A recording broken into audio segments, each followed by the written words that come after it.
pagi Pak. Bagaimana Pak kabarnya hari ini? Selamat pagi, alhamdulillah pagi hari ini sangat walafiat. Alhamdulillah Pak ya, sehat Pak ya. Nah pada pagi ini Pak, saya akan melakukan sesi wawancara di mana wawancara ini merupakan salah satu tugas kami sebagai calon guru penggerak, yaitu pada modul 3.1, yaitu tentang pengambilan keputusan berbasis nilai-nilai kebajikan sebagai seorang pemimpin. Nah, nantinya ada 8 pertanyaan yang akan saya pertanyakan dengan atau saya wawancarai kepada Bapak. Yang pertama, langsung saja Pak ya, supaya mungkin ini ya agak memakan waktu lama. Tapi dalam proses wawancara ini, adakah saya mengganggu waktu Bapak? Untuk acara ini alhamdulillah tidak mengganggu waktu. Berarti dalam waktu lama ya. Karena ada 8 pertanyaan, langsung saja Pak ya. Oke, selama Bapak menjadi kepala sekolah Pak ya, Bapak menjadi kepala sekolah dan mengikuti kegiatan di luar atau mengikuti kegiatan K3S, Bapak juga aktif kan? Nah, selama mengikuti itu, bagaimana Bapak mengidentifikasi kasus-kasus yang merupakan dilema etika atau bujukan moral sebagai seorang pemimpin? Ya. Selama saya menjadi kepala sekolah di SD 53 ini, saya juga aktif di K3S. Ya, saya juga bergaul dengan kepala sekolah yang lain yang ada di Timur 2 ini. Memang ada bermacam-macam permasalahan, bermacam-macam kendala yang alhamdulillah bisa diselesaikan. Ada beberapa kasus memang yang merupakan dilema, masalah etika atau bukan moral. Itu harus diselesaikan. Yang pertama, kita harus bisa mengidentifikasi masalah yang terjadi di sekolah, terutama di sekolah kita. Apakah itu benar-benar terjadi atau mungkin anggapan saja terjadi. Identifikasi yang pertama yang bisa kita lakukan adalah kita bisa mengamati dan memahami fakta yang relevan dengan situasi yang ada. Kemudian kita juga memastikan siapa-siapa saja yang ada atau yang terlibat dalam situasi itu.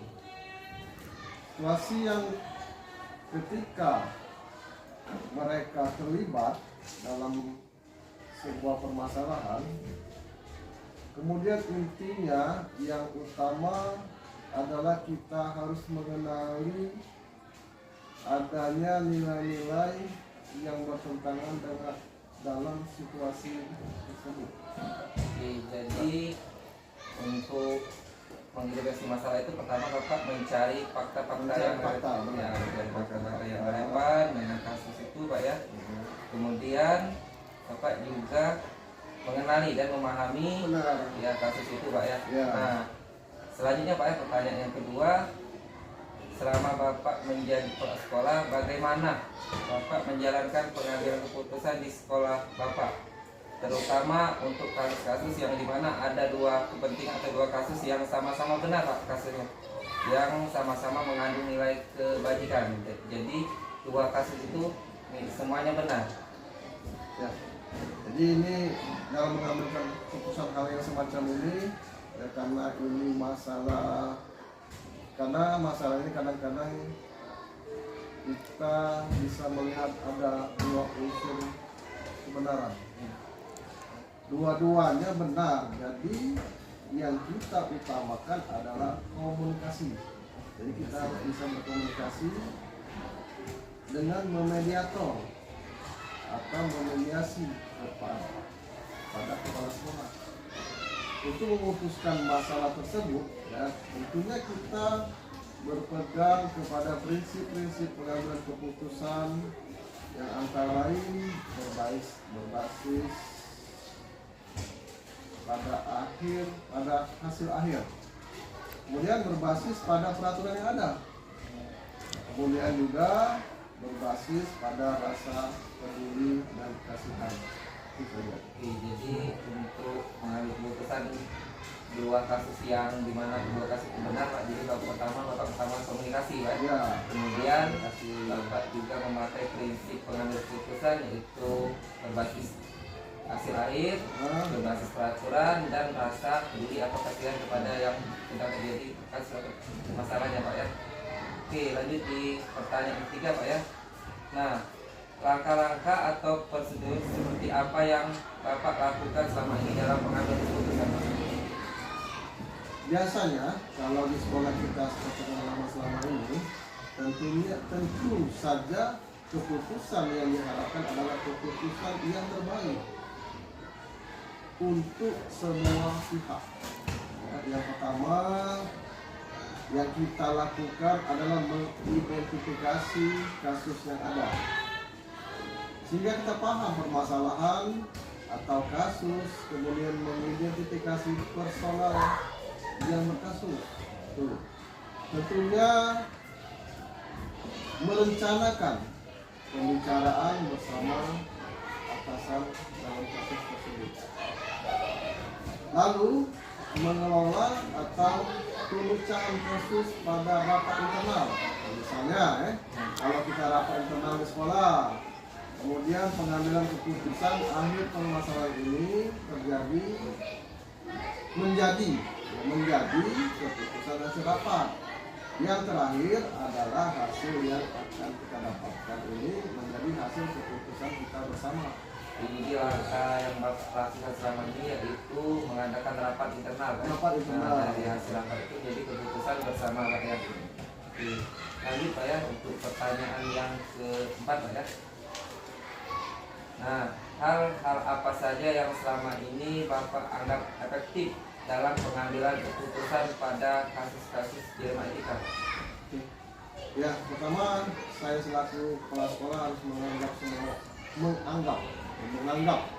warga sekolah memiliki integritas serta loyalitas yang tinggi terhadap pimpinan serta lingkungan tempat kerja. Warga sekolah atau semua warga sekolah, semua guru ya, atau masyarakat atau warga sekolah lain lah yang memiliki integritas, loyalitas terhadap pimpinan ya, juga lingkungan tempat kerja. Mereka kemudian yang perlu kita melihat adalah bahwa perbedaan pandangan atau pandangan terhadap segala sesuatunya itu diyakini bermuara kepada keinginan kita bersama. Jadi yang bisa membantu yang efektif dalam pengambilan keputusan di sekolah tentunya yang memiliki sumber daya yang berintegritas loyal. Sekolah juga memiliki semangat kebersamaan yang tinggi tentunya artinya mereka hanya punya keinginan untuk meningkatkan kinerja atau sekolah atau institusi di mana mereka atau kita berada. Jadi yang bapak agak kecil itu yaitu bapak harus memiliki integritas dan loyalitas yang tinggi Pak ya, sehingga dapat meningkatkan kinerja sekolah yang bapak ambil sekarang Pak ya. Oke, untuk pertanyaan kelima Pak ya.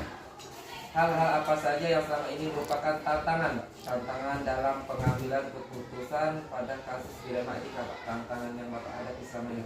Baiklah, kalau saya selaku kepala sekolah ketika pengambilan keputusan ini merasa sulit, tentunya akan ada hal yang penyebabnya. Tentu ada penyebabnya kalau begitu ya. Misalnya ketidaksamaan pandangan, pandangan ya, bersikap pada suatu kasus sehingga pengambilan keputusannya tertunda. Jadi berbeda sikap, berpandangan terhadap hal tersebut menjadikan kita kadang-kadang tertunda dalam mengambil atau memutuskan suatu masalah.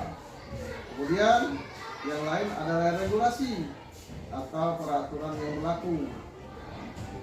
Maksudnya ketika semua keputusan diambil pada keputusan itu dilihat manfaatnya, bermanfaat atau benar untuk kedua belah pihak.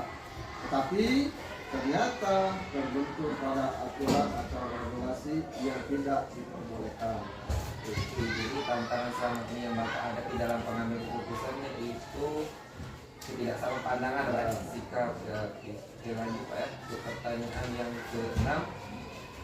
Apakah Bapak memiliki sebuah katakanlah ada jadwal tertentu dalam penyelesaian kasus dilema atau langsung menyelesaikannya di tempat Pak, atau memiliki sebuah jadwal atau bentuk atau prosedur seperti apa yang Bapak jalankan dalam pengambil keputusan? Ya. Tentunya permasalahan atau kasus atau dilema etika harus cepat diselesaikan. Jadi tidak ada jadwal khusus dalam penanganan kasus dilema ini. Karena kasus-kasus seperti ini tidak dapat diselesaikan, harus diselesaikan, ya. Harus diselesaikan pada saat itu juga, sehingga tidak lagi terjadi pertentangan atau pelanggaran hukum dari kasus-kasus yang terjadi, sehingga sekolah tetap kondusif. Jadi tidak ada jadwal besar. Jadi saat terjadi dilema atau kasus langsung diselesaikan pada saat itu. Lanjut pertanyaan yang ke-7. Adakah seseorang atau faktor-faktor apa yang selama ini mempermudah atau membantu Bapak dalam mengambil keputusan?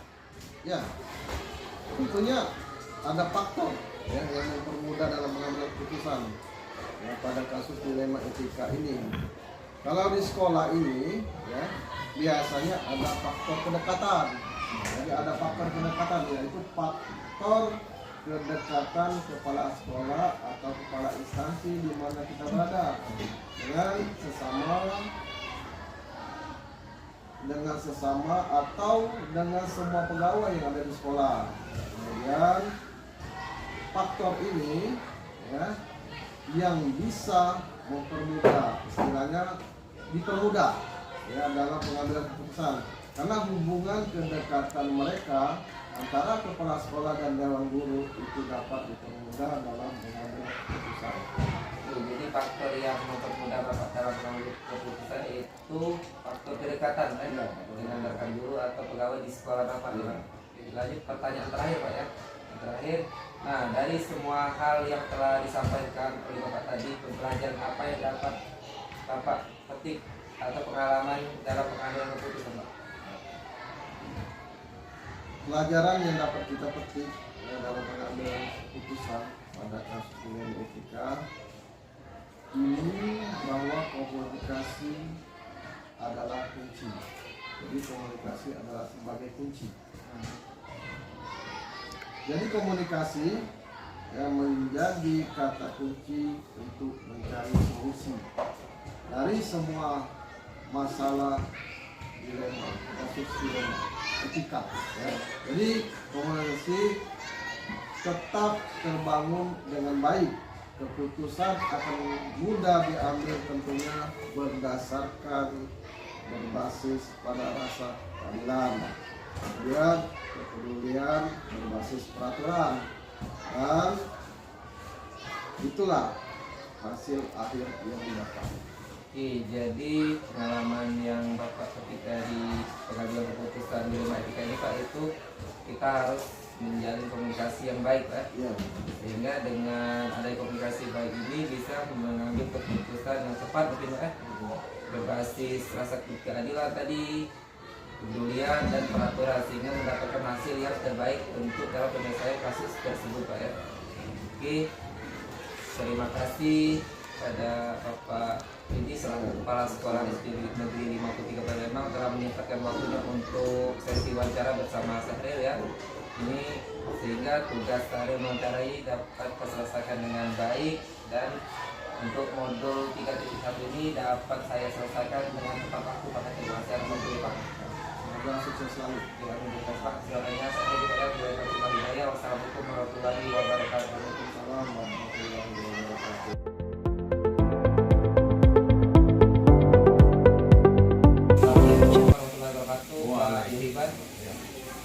Selamat pagi Pak. Pagi. Bagaimana kabar hari ini Pak? Alhamdulillah sehat. Cuaca ini ya terus apa ini? Musim hujan. Oke, tapi tetap semangat dan sehat Pak ya. Oke, maaf Pak Irfan yang mengganggu waktunya. Maksud dan tujuan saya hari ini itu ingin mewawancarai Bapak terkait tugas modul 3.1 kami sebagai calon guru penggerak, yaitu di mana tugas itu pengambilan keputusan berbasis nilai-nilai kebajikan sebagai seorang pemimpin, Pak. Nantinya dalam proses wawancara ini ada kurang lebih 8 pertanyaan yang akan saya sampaikan. Saya bertanya kepada Pak Yugan selaku Kepala Sekolah SD Negeri 64 Kota Palembang, Pak ya. Oke, langsung saja Pak ya. Dengan waktu Pak ya. Oke, untuk pertanyaan pertama ya Pak. Selama Bapak menjadi kepala sekolah Pak, atau mengikuti kegiatan K3S di Kecamatan Gili Timur 2, bagaimana Bapak mengidentifikasi kasus-kasus yang merupakan kasus delima etika atau bujukan moral, Pak? Ya, terlebihnya kita selaku kepala sekolah itu kita mengamati, kita mengidentifikasi, kita melihat apakah kasus delima etika yang terjadi itu merupakan suatu permasalahan atau kasus yang sama-sama benar, tidak ada pelanggaran hukum yang ada. Kami juga melihat serta memahami fakta yang relevan dengan situasi yang ada. Kemudian kita pastikan siapa saja yang terlibat dalam situasi yang terjadi di lapangan. Oke, jadi selama Bapak menjadi kepala sekolah untuk mengidentifikasi kasus itu Bapak melakukan fakta yang terjadi Pak? Ya. Fakta-fakta yang relevan serta Bapak juga melihat atau mengamati kasus itu atau kasus yang terjadi itu merupakan kasus-kasus yang sama-sama benar Pak ya? Ya. Lanjut Pak ya, untuk pertanyaan yang kedua. Boleh. Oke, bagaimana Bapak menjalankan pengambilan keputusan di sekolah Bapak, terutama untuk kasus-kasus di mana kedua kasus ini Pak sama-sama benar Pak, atau sama-sama mengandung nilai kebajikan Pak? Nah, untuk kalau kasus ini sama-sama benar, kita tidak bisa memanggil satu pihak. Kita harus memanggil kedua pihak untuk mengetahui apa permasalahannya. Itu biasanya kita konsultasi dulu, kita minta masukan kepada rekan itu yang ada. Kita mengambil keputusan itu semacam ini karena masa ini kadang-kadang kita melihatnya ada dua unsur kebenaran, dua-duanya benar, karena disalahkan utamanya adalah komunikasi dengan guru di sekolah, bahkan dengan sesama kepala sekolah maupun pengawas sekolah. Mungkin itu yang dapat diberikan jawaban karena masalah ini benar semua ini. Jadi dalam menjalankan pengambilan itu Bapak meminta masukan rekan-rekan guru kan? Ya. Dan juga menjalin komunikasi dengan kepala sekolah lain atau pengawas Pak ya? Ya. Oke, kita lanjut untuk pertanyaan yang ketiga Pak ya. Ya. Nah, dalam proses pengambilan keputusan yang sering Bapak lakukan, langkah-langkah apa atau prosedur seperti apa yang biasa Bapak laksanakan selama ini Pak? Ya, ada langkah-langkah yang dapat diambil itu ada 3 langkah. Yang pertama itu berpikir untuk mempelajari hal atau kasus tersebut. Lalu yang kedua mengumpulkan atau mengadakan pertemuan pada yang bersangkutan atau rekan-rekan guru untuk rapat internal. Yang ketiga yang terakhir memutuskan masalah tersebut dan mengambil keputusan untuk kepentingan pihak.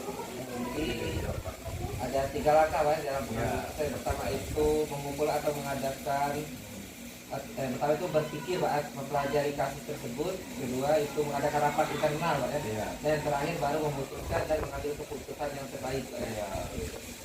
Oke, lanjut untuk pertanyaan keempat Pak ya. Nah, dalam proses pengambilan keputusan terhadap kasus-kasus dilema etika, hal-hal apa saja Pak yang dianggap efektif dalam proses pengambilan keputusan itu Pak? Ya, dalam mengambil keputusan ini kita tidak perlu bergabah, kita tidak sembrono, kita harus sabar. Sabar. Kita menganggap hal-hal itu adalah anggapan yang efektif dalam mengambil keputusan. Nah, yaitu kita harus tenang, tidak terburu-buru, kita harus tenang dalam menyelesaikan kasus itu. Kita Bismillah lah. Kita juga harus mengadakan rapat karena juga dengan komunikasi dengan bersama kepala sekolah yang membuat lalu kita buat hasil putusan bersama. Jadi ini kita harus ada kebersamaan antara guru dan sekolah-sekolah di lingkungan. Jadi hal-hal yang Bapak angkat efektif itu harus jangan terburu-buru Pak ya, sabar, tenang, sehingga mungkin hasil keputusan itu dapat bermanfaat untuk bersama-sama Pak ya. Lanjut pertanyaan yang kelima Pak ya. Nah ini dalam pengambilan keputusan itu Pak, adakah tantangan Pak dalam pengambilan keputusan di kasus kelima itu, tantangan yang Bapak sering hadapi Pak? Iya, tantangan itu pasti ada. Kecuali kita selaku kepala sekolah, kita selaku pimpinan, kita harus hari dalam mengambil keputusan ini karena banyak masukan dari guru, dari tenaga pendidik yang lainnya. Makanya perbedaan pendapat dalam kasus yang terjadi itu keputusan dapat tertunda. Kalau begitu yang terjadi kendala yang sering saya hadapi yaitu peraturan yang berlaku. Jadi kita masukkan peraturan. Ini peraturan yang ada di sekolah, yang ada di pendidikan. Maksudnya keputusan yang akan kita ambil itu keputusan yang bermanfaat bagi kedua belah pihak.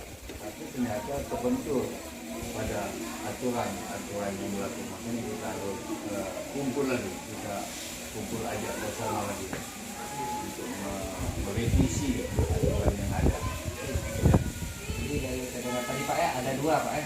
Tantangan pertama itu perbedaan pendapat. Nah, yang kedua itu peraturan yang berlaku sehingga terbentur antara keputusan yang akan kita buat Pak ya. Apakah Anda memiliki sebuah jadwal tertentu dalam penyelesaian kasus dilematik, atau apakah Anda langsung menyelesaikan di tempat atau memiliki sebuah jadwal untuk menyelesaikan permasalahan yang terjadi? Ya, permasalahan itu ya sering terjadi. Kalau permasalahan itu bisa diselesaikan di tempat, ya kita selesaikan langsung di tempat. Tidak perlu nak pakai jadwal yang butuh. Karena kalau pakai jadwal khusus ya itu berkelanjutan, ya pelanggaran yang berat. Kalau tidak ada urusannya dengan HAM, ini tidak usah kita selesaikan langsung di tempat. Mungkin itu jawab. Jadi tidak ada jadwal khusus, apabila terjadi kasus mungkin saat itulah diselesaikan Pak, sehingga kasus itu tidak berlanjut Pak. Ya, lebih cepat lebih bagus. Kita lanjut pertanyaan yang ketujuh Pak ya. Setuju. Adakah seseorang atau faktor-faktor apa yang selama ini mempermudah atau membantu Bapak dalam pengambilan keputusan Pak? Adalah faktor-faktor apa yang mempermudah atau memperlancar Bapak dalam pengambilan keputusan itu? Ya, yang jelas ini kekeluargaan. Kita ini ya kekeluargaan, faktor kekeluargaan.